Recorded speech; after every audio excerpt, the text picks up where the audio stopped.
I actually was on my way to the marathon, put on Tefilin with people at the marathon, the spectators, the runners. It's a very big event here in Boston. It's a very old event here. It's been done here for many years. And I came to the marathon roughly about 40 minutes before the bombing. I situated myself just a half a block from the finish line, which is here on Boylston Street, is the street that is the finish line. So it was a half a block from the finish line. I was engaging runners and family members, speaking to them, congratulating those who made it through the entire race. And suddenly out of the blue, we heard this huge bomb, just explosion. And that was at the finish line, I would say about 100 yards from where we were. Many people in my vicinity obviously turned away from the bomb towards the other direction. And then, boom, as we turned, we looked up. You can see the bomb right there, about another 150 yards or so to our right.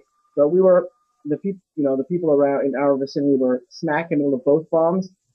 You can imagine there was a lot of confusion, a lot of fear, people running and crying and screaming. I mean, it's sadly something that our brethren in Eretz Yisrael are quite accustomed to. There was definitely a lot of confusion. It's the atypical, the American sport is that happy, upbeat event. The weather was perfect, it wasn't too hot, wasn't too cold. So people are really caught totally off guard in that sense. And people aren't accustomed to that here. I was out on scene for a while, then I went to the hospital, to MGH, Massachusetts General Hospital, just footsteps from, a couple, 3 or 4 minute walk from my home in downtown Boston. Went there, met with the chaplain there, see if we can be assistance to that.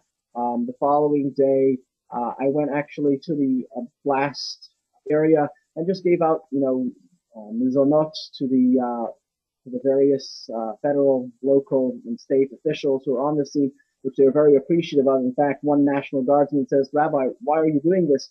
And I said, "Well, there's something called hakarat hatov, recognition of the good that others are doing." And he says, "You know what? Our Jewish chaplain tells us the same thing in the army. So it's kind of it seems accurate what you're saying." Subsequently there was some quiet, Tuesday, Wednesday, Thursday, and then things heated up overnight. Obviously, Thursday night it really flared up with all the activity at MIT, and then further out in Watertown, there was a general lockdown in the city. People were, I wouldn't say fearful, but it was very tense.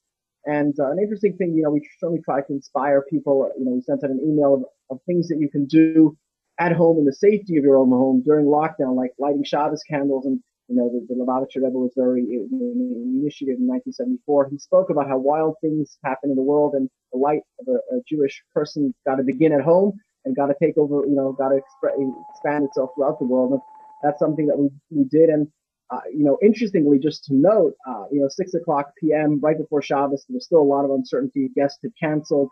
Some guests still wanted to come and join us. They certainly needed that kind of break from all that was going on.